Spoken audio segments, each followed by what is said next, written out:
Today on Powered by Rainbows, I'm answering the web's most searched transgender questions.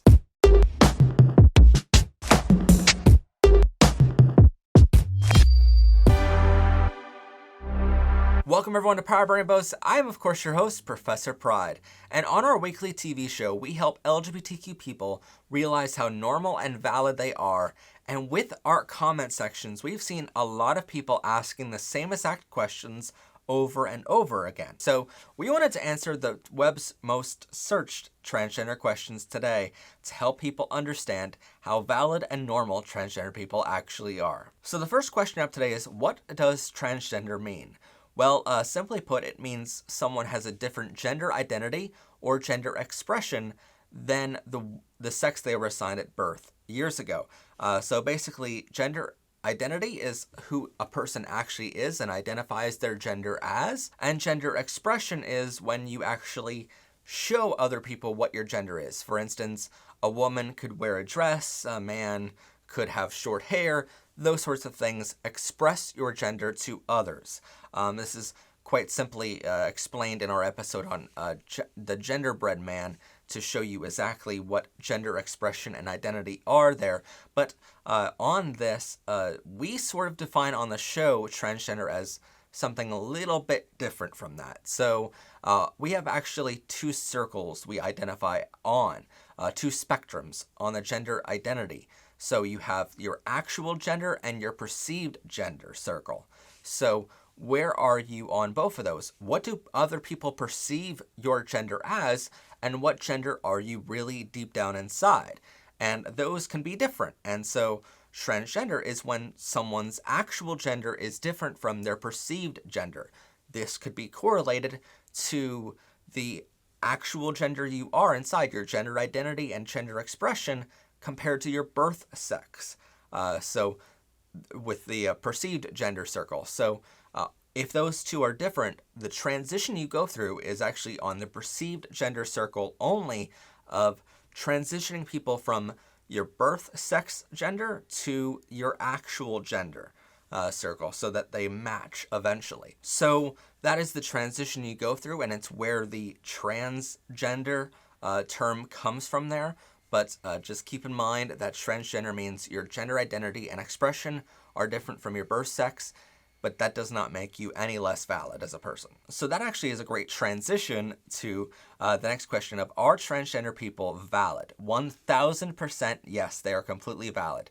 We actually did an episode a little while ago called The Science of Being Transgender, and that episode dived a whole lot deeper into the science than I will in this episode here. But there are amazing studies by a professor named Guy T. Chun and other amazing scientists who went very down the rabbit hole here to find that transgender people are completely valid in their gender. They did MRI brain scans on transgender people who have socially transitioned and medically transitioned, and found that no matter how much you transition as a transgender person, whether it's, no hormones at all and no medical transition at all, you match your brain scans to those found in cisgender people of the gender you identify as. And so it is 100% valid that you are transgender and your gender is the gender you identify as. So, it's good news to hear, but a lot of scientific studies have been done by the very conservative hate groups of the world who don't want transgender people to be valid. And so when they pay for a scientific study to be done, it is going to find what they want it to find. And so of course you have scientific studies out there that say that trans is not valid at all, but those scientific studies have been paid for by hate groups who regularly come after the trans community and push trans kids to suicide on a regular basis. And so it's no wonder that their studies find what they want them to find. If you were paid to say a certain thing and you were paid enough to say it, chances are you'd probably say it as a university. So the studies that we look at are unbiased sources where they haven't been paid for by hate groups or pro groups. They were just paid for by the university trying to find the truth of the situation. So It sort of depends on who you ask. If you ask someone of a hate group, of course they're going to cite their sources. But when you actually are an unbiased media outlet like Powered by Rainbows and others, you actually have to stick to the facts and evidence in front of you, and you have to say that trans is completely valid, because that's what the science and biology says. Next question, are transgender athletes on a fair playing field? No, actually they're not. Transgender athletes have a disadvantage compared to cisgender athletes if they are competing in a sporting program of the gender identity that they identify as. So let me explain all of that really quickly. So while the hate groups of the world want to show you all these instances of a trans person winning all of these awards and accolades, the truth is that trans athlete that won that award had a lot more to overcome compared to every other person competing against them. So in fact, it's even more of an accomplishment than you think. And that's because transgender athletes, first off, have an entire psychological thing of other people discriminating against them and saying that they shouldn't be allowed to compete. And so they have to overcome that discrimination. But you also have their hormone blockers and puberty blockers and hormone therapy that actually sometimes decreases their bone density and muscle mass.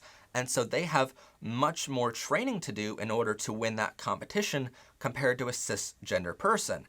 And really, when it boils down here in our study, we found that in every single case, it comes down to the talents and abilities of the person compared to them being on hormones or any sort of thing alike. I mean, the hate groups of the world want to shove all these stories down your face and make you feel like transgender people are coming after all of these awards. The truth is that the government actually did studies themselves, and they found that no, I mean, transgender people have actually lost competitions time and again, and it gave them no advantage to be on hormones. The Olympic Committee actually did studies, and they found that transgender people compete against cisgender people and are completely on a fair playing field. Whether you socially transitioned, medically transitioned, or whatever, you have no scientific advantage against cisgender people of the gender identity that you identify as. In fact, you have a slight disadvantage compared to them. So letting a trans girl compete in girl sporting programs is completely fine, and there's no disadvantage to that other than the trans girls has a slight disadvantage going in and has to work a little bit harder in that, as well as the pure discrimination that they're going to face from transphobic people out there. So just keep that in mind and know that it is a fair playing field no matter if a trans person is on your team or not. And that's a great transition to the next question of, are transgender athletes allowed to play in the Olympics? Yes. The International Olympic Committee, which is the highest ruling power on any sporting program in the entire world, has done the studies on this, and they have said that transgender athletes are on a fair playing field as any cisgender athlete. And so they allow transgender athletes in any sporting program nowadays, and we've even seen transgender athletes go into the Olympics and compete on a completely fair playing field. Are transgender hormones reversible? Well, it depends on which ones you're talking about. I mean, so when we talk about teenagers, the only medicines that they can get are puberty blockers. Pure and simple. That is the only medicines they can get. And so the puberty blockers only stop your puberty in its tracks. So that way it makes social and medical transition later in life a lot easier, because there's not so much puberty to overcome the puberty that you were assigned at birth, I would say. They sort of really help in this process, but there are slight side effects to them. I'm not going to sugarcoat and say they are perfect yet, but I will say they are completely reversible. There's a ton more information on this in the Science of Being Transgender episode, but those puberty blockers are completely reversible. So the moment you stop taking them, you go back to the puberty that you were assigned at birth before you started taking those puberty blockers. With hormones later in life, they are only given to 17-year-olds with parent permission and 18-year-olds without parent permission. So those are only given to adults, okay? And those hormones like testosterone and so on, those are not always reversible. Some of them are, some of them aren't. It depends on which ones you're actually taking. But with those, they do have other side effects as well. I'm not going to sugarcoat those either. Again, we are making medical advancements every single day here to help transgender people, but we are not perfect in that process yet because we've only researched it for so many years. I wish that we researched this for as many years as other things to help transgender people even more, but sadly in our country and in our world, we have not completely accepted transgender people as valid entirely, as we should, because we should be following the data and science here. But I will say that there are medical advancements helping this, but the hormones right now, some of them are reversible, some of them aren't. You would have to talk with a licensed doctor in gender therapy to actually know for 100% sure on the one that you are taking. So definitely talk with your gender therapist and your gender identity doctor and see if you can get some help on finding one that's right for you. Along those lines, are transgender surgeries covered by insurance, and are the medicines covered by insurance?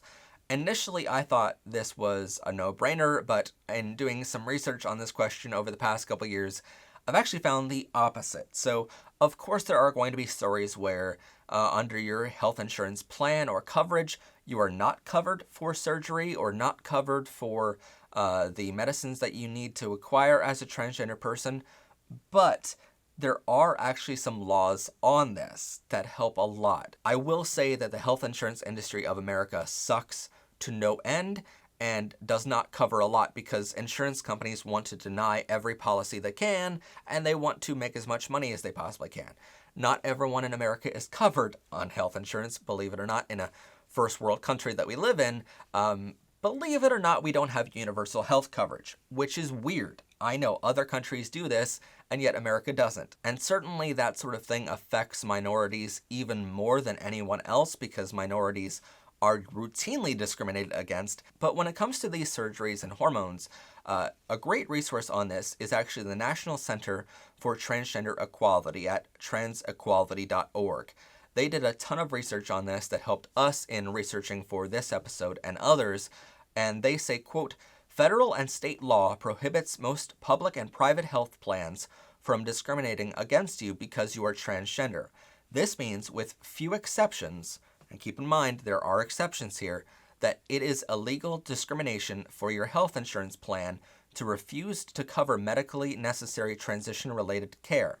Here are a few examples of illegal discrimination in insurance.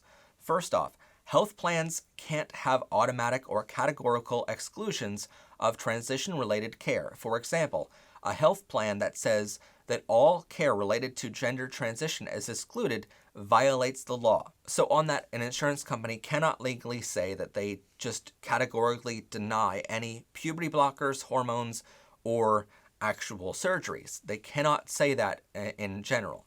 Health plans can't have categorical exclusions of a specific transition-related procedure. Excluding from coverage specific medically necessary procedure that some transgender people need is discrimination. For example, a health plan should not categorically exclude all coverage for facial feminization surgery or impose arbitrary age limits that contradict medical standards of care. Also here, an insurance company can't place limits on coverage for transition-related care if those limits are discriminatory. For instance, an insurance company can't automatically exclude a specific type of procedure if it covers that procedure for non-transgender people. For example here, if a plan covers breast reconstruction for cancer treatment or hormones to treat postmenopause symptoms, it cannot exclude these procedures to treat gender dysphoria.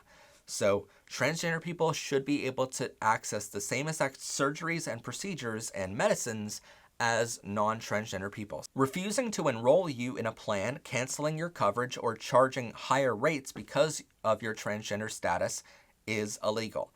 An insurance company can't treat you differently refuse to enroll you or limit coverage for any services because you are transgender. Next up, do animals have transgenders? Yes, they do. A little while ago, we did an episode on LGBTQ animals where we covered a specific type of frog that starts off as one gender when they're born and always at a certain age transitions to another gender. So it's incredible to see that in different ecosystems of the world, transgender animals do exist out there, and it is fantastic to watch these sorts of things be studied in our society to know how many transgender animals actually exist. In that episode, we covered over 1,500 animals that are transgender, so it was really cool to see how many animal species on Earth are actually LGBTQ. But weirdly, it's kind of sad because at the end of the day, you have to realize there's only one species on Earth that discriminates against transgender parts of their species and discriminates against LGBTQ community members in their species, and that species is sadly humans. So we have a long way to go to catch up to the rest of the pack on this one and accept LGBTQ people, like every other animal species on Earth does. Do transgender people have both parts? Not automatically. It's not like all transgender people have both parts.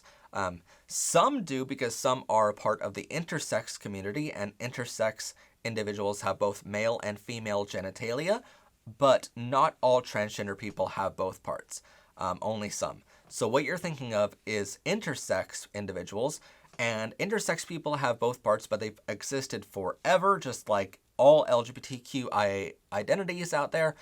So we've covered on this show before Casimir Pulaski, the intersex war hero who helped win the American Revolutionary War.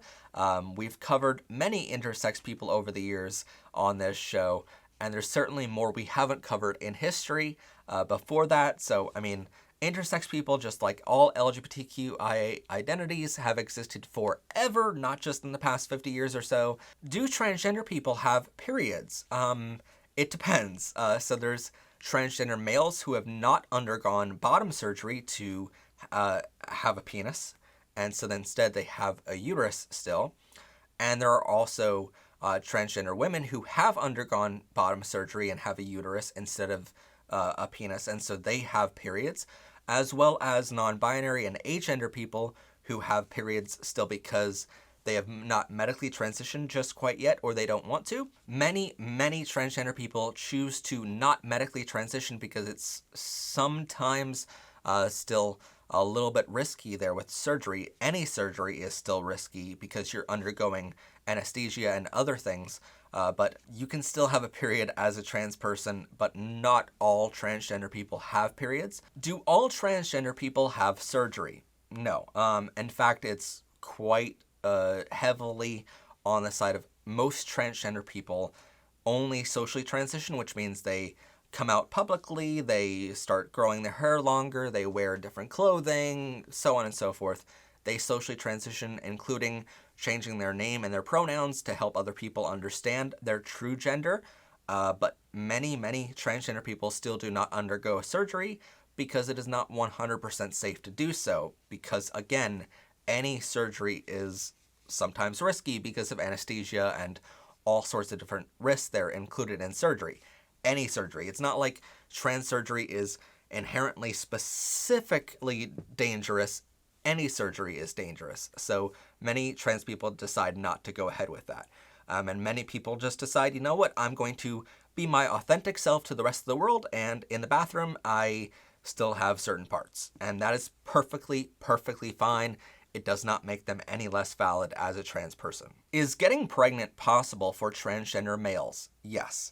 So back in the olden times, you heard a lot of people saying that only women can get pregnant, and only women have to deal with menopause and undergoing periods and undergoing childbirth, and only a woman would know how hard that is. So that's not exactly true. Males can get pregnant as well in a lot of species. First off, look at seahorses. The males are actually the ones that carry the baby in that species. But in humans, at least, transgender males can get pregnant as well.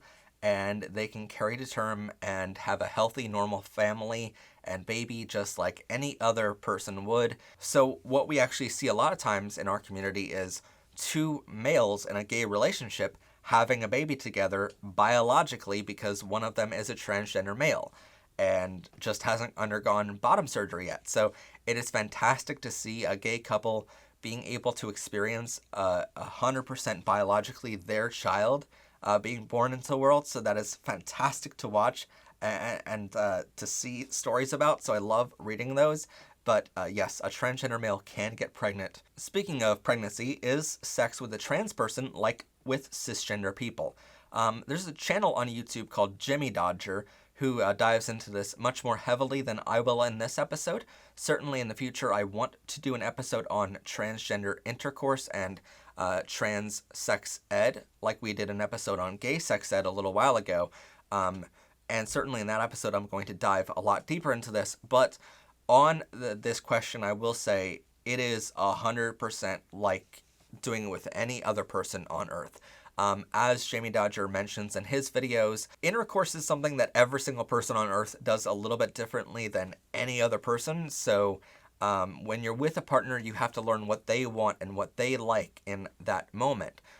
Just like they have to learn what you appreciate about that moment. So with it, it's going to be different with every single person. So to say that it's any more different with a transgender person compared to with a cisgender person, it's not fair at all to say. Some transgender people like penetration, some don't, and that is perfectly fine. It does not make you any less valid as a trans person for having intercourse a little bit differently than any other person. So just keep that in mind. It is completely the same. Final question up today: why do transgender people change their name or their pronouns? That has to go back to the social transition here. That's included in social transitioning, by the way. But with that, it helps other people around that trans person affirm that gender and understand the true gender of that person. For instance, I know a great friend of mine is trans and they use they, them pronouns. And so for everyone around them, it helps all of us friends understand the true gender of our friend, and it helps us affirm that gender and help that person be happier in general. With using the appropriate name and pronouns a person wants to be identified as does psychologically help them and makes them a whole lot happier, makes them live longer lives as a result, and makes them so much affirmed with their gender that they are extremely proud to have you as a friend. But not calling a person by their proper name or pronouns makes them depressed and is a lot of anxiety for them, and so it pushes them to suicide in many cases. And so what we see with a lot of transphobic people is they purposefully don't call a trans person by the appropriate name or pronouns, and instead use the dead name and dead pronouns of a person to sort of hurt that person until they do something drastic like, commit. And it's really sad to watch, but truly the way you can help transgender people is just by asking them their pronouns when you first get into a conversation with them. Of ask me my pronouns when you walk up to me, and be like, hey, what pronouns do you identify as? That way I'm not offending you later on. And it's a simple question and really shows how much you support the LGBTQ community and how much you really support people overall and you don't want to hurt them in any way. So it's really a friendly gesture, and one of the ways that you can help the world be more friendly towards trans community is in your email signature. You can add your name and add whatever pronouns that you use in your daily life, so that way it shows the other person that I'll respect your pronouns because here are my pronouns and here's my chosen name, so please identify me as my chosen name. And with that, in the workplace or in a classroom, you can even do this too, of asking a person, even if it's not the name on your birth certificate, what name would you like me to call you? What pronouns would you like me to call you? And keep addressing that person as that chosen name and chosen pronouns 100% of the time. That really, really helps a person be a whole lot more happy in their life and around you in general. So just keep that in mind, and that way you can be a trans ally as well. But with all that said, those are the web's most searched transgender questions. Please let us know in the comments down below any more transgender questions you might have out there and questions you want us to answer in the future. We would love to see those in the comments down below, as well as let us know if you are transgender and you're open about telling other people. Let us know in the comments down below. We would love to hear your story and your coming out. Anyway, if you want to learn more about the LGBTQ community, check out this episode right here, or subscribe for weekly episodes. And if you want to see behind the scenes and bloopers from every episode, consider becoming a member by hitting join down below. Our LGBTQ All-Star members get huge discounts on all of our merchandise at pbrmerchstore.com. And keep in mind, all of our merchandise for Pride Season 2022 is only going to be available for a limited amount of time, so go check that out and get yours now. But as always, I'm of course your host, Professor Pride. Have a gay day, everyone, and bye for now.